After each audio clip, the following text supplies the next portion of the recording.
그래서 오늘 이제 주제에 대해서 이야기를 해볼 건데, 오늘 주제가 이제 이소맹출이잖아요. 이소맹출을 알기 전에는 맹출 장애라는 걸 먼저 알아야 돼요. 맹출이란 개념은 치아가 턱뼈에서 발생해서 정상적인 위치까지 이동하는 일련의 과정인데, 맹출 과정 중에 문제가 발생해서 치아가 정상적인 위치에 도달하지 못하는 경우가 맹출 장애예요. 그래서 우리 뭐 뻐드렁니 같은 거 들어보셨죠? 송곳니나 이런 게 다 안 내려오고 뻐드러졌다 해서 뻐드렁니라고 하는데, 그런 것들도 이제 일종의 맹출 장애예요. 그리고 이제 매복이라는 개념도 있는데, 사랑니 매복치, 뭐 매복치아 발치 이런 거 들어보셨을 거예요. 치아가 어떤 뭐 장애물에 가로막혀 있거나 정상적인 맹출 경로를 이탈해서 턱뼈나 잇몸 바깥으로 나오지 않는 게 매복이에요. 첫 번째 앞니라고 하는 상악 중절치, 상악 견치가 송곳니인데 송곳니 또는 이제 사랑니 부분에서 매복치아가 많이 있어요. 시술 영상에서는 상악 중절치라고 하는 왼쪽 앞니가 안 나와 있는 매복된 상태인데, 그게 코로 가 있는 거죠. 맹출이 안 돼 있고, 그러니까 맹출 장애가 있고 매복이 돼 있고 다른 곳에 나 있는 건데, 그걸 이제 이소맹출이라고 해요. 이소맹출치들이 있는 경우에는 우리가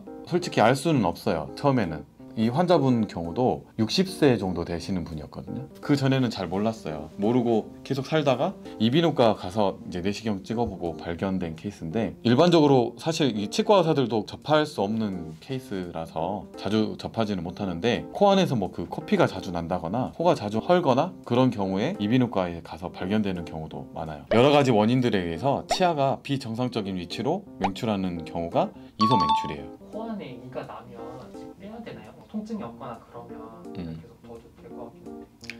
근데 이가 나오는 정도에 따라서 다른데, 아까 그 케이스처럼 치아 머리가 이렇게 많이 올라와 있으면은 가끔 가다가 뭐 코를 너무 세게 풀거나 그러면 피가 나는 경우도 있고, 또 막 후비에다가 코피가 나는 경우도 있긴 한데, 코 안이 잘 헐거나 염증이 생기기도 하고 이런 코피가 잘 나는 증상이 있기 때문에 빼는 게 더 좋아요. 아까 그 코에서 난 치아 빼고 나서 꼬매잖아요. 주의사항은 코를 뭐 세게 푼다거나 입안으로도 꼬매기 때문에 빨대를 빨거나 그러면 봉합 부위가 터질 수가 있거든요. 빨대 사용은 하면 안 되고, 담배 피시는 분들은 담배 피시면 안 되고, 그리고 코부터 입술이나 이런 부위가 붓고 멍이 들 수 있기 때문에 얼음찜질을 며칠간 잘 해주시는 게 좋아요.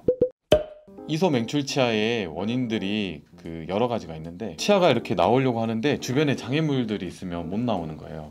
이게 이제 치아들인데, 이게 위턱이에요. 이걸 이렇게 뒤집어서 보면은 우리 치아 배열 형태를 봤을 때 약간 말발굽 형태의 아치 모양으로 돼 있다고 해서 이걸 악궁이라고 표현을 하거든요. 근데 이 악궁이 좁아져 있는 경우, 이렇게 안 돼 있고 이렇게 좁아져 있는 경우는 치아 크기는 똑같은데 뼈가 좁아져 있으면은 이 뼈 안에 치아들이 제대로 못 나요. 뭐 삐뚤빼뚤하게 나거나 그 치아들이 안 나오고 맹출 장애를 겪고 매복돼 있는 경우도 많아요. 뭐 악궁이 좁은 경우나 치아의 뿌리가 형태가 이상해서 너무 두껍거나 또는 휘어 있거나 하면 나오지 않는 경우도 있어요. 이소맹출의 원인들에 대해서 지금까지 알아봤고요. 특히 이소맹출된 치아들은 유치가 영구치로 교환되는 소아청소년기에 되게 흔하게 발생하거든요. 유치가 나와야 되고 영구치가 이렇게 따라서 나와야 되는데, 유치가 너무 빨리 빠졌다 하면 주변에 있는 치아들이 이렇게 기울어지거든요. 영구치가 그 사이로 못 나오면서 안 나오기도 하니까, 성장기 어린이들은 특별한 문제가 없더라도 6개월이나 1년에 한 번씩 치과에 가서 정기적으로 검진 받아보셨으면 좋겠습니다. 친구 아들이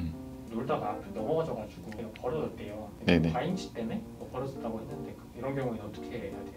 놀다가 다쳐서 벌어졌다고 하면은 치아가 흔들렸을 건데, 흔들리지 않고 그냥 벌어졌다고 치과에서 말하면 대부분 과잉치일 거예요. 과잉치라는 건 뭐냐면, 원래 치아가 28개가 있거든요. 근데 그거보다 개수가 많으면 과잉치예요. 특히 앞니 같은 경우는 과잉치가 한가운데 나기도 하거든요. 과잉치가 한가운데 나면은 치아들이 아까 말한 것처럼 맹출 장애가 생겨요. 경로가 막 틀어진다는 거죠. 우리 막 영화 같은 데 보면은 흑인 형님들이 가운데 이렇게 막 벌어져 있잖아요. 물론 거기는 이제 유전적으로 벌어진 거지만, 이렇게 과잉치가 있는 분들은 흑인 형님들처럼 이 사이가 이렇게 벌어지기도 해요. 그래서 이런 경우는 과잉치를 먼저 빼는 게 우선이거든요.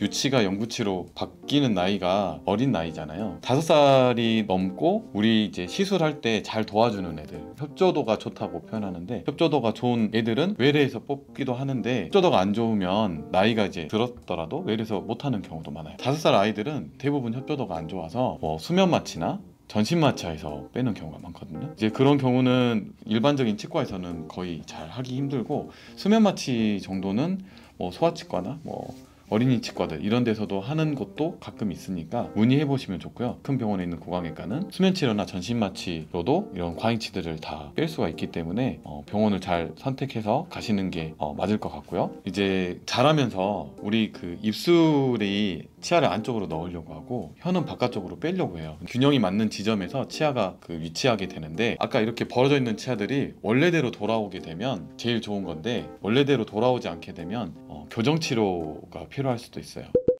코 말고 또 다른 부위에 이가 나는 경우도 있나요? 뭐 제가 다 보진 않았지만 입 천장에도 나는 경우도 있고요. 뭐 인도 사시는 분들이 입 천장에 막 치아도 뭐 한 200개씩 나는 분들도 있고, 상악동이라고 해서 바로 아래 그 빈 공간이 있는데 눈 바로 아래 치아가 나는 환자도 있었고요. 그리고 어떤 분들은 여기 턱 아래에 치아가 있는 경우도 있었어요. 그래서 턱 아래로 바깥쪽 피부를 뚫고 나오는 경우도 봤어요. 다음 영상에서는 눈 바로 아래 이제 상악동이라고 하는데, 상악동 위쪽 부분에 치아가 있는 영상을 다뤄볼게요. 오늘 영상은 여기까지고요. 다음 영상에서 뵐게요.